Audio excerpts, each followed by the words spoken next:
पाकिस्तान और इंडिया के दरमियान जो बुनियादी तनाज़ा है जी। वो है भी कश्मीर का।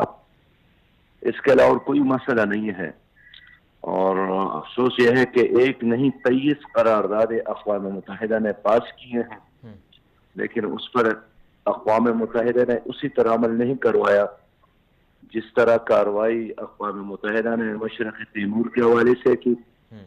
या सूडान में जनूबी सूडान के हवाले से की, हम्म। या मशरक़ी पाकिस्तान जब बांग्लादेश बन रहा था हम्म।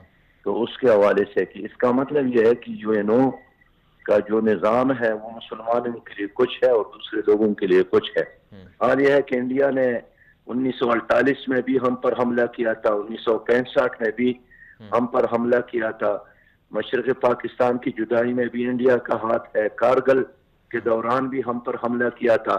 हम्म। तो एक दिन के लिए भी इंडिया ने पाकिस्तान को माफ नहीं किया है, हम्म। न हमारे नजरियाती वजूद न जोग्राफियाई वजूद को बिल्कुल। तस्लीम किया है।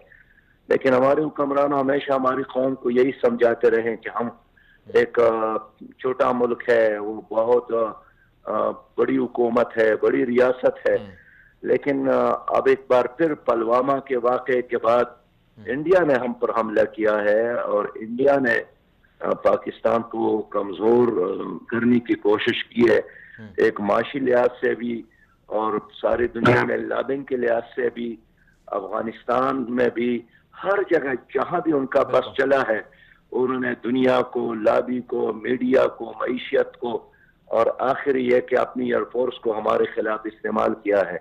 जी। यह मसला तब हल होगा कि यूएनओ, यूरोपीय यूनियन के ममालिक, OIC वो आगे बढ़कर तनाज़ा कश्मीर को हल कर ले। और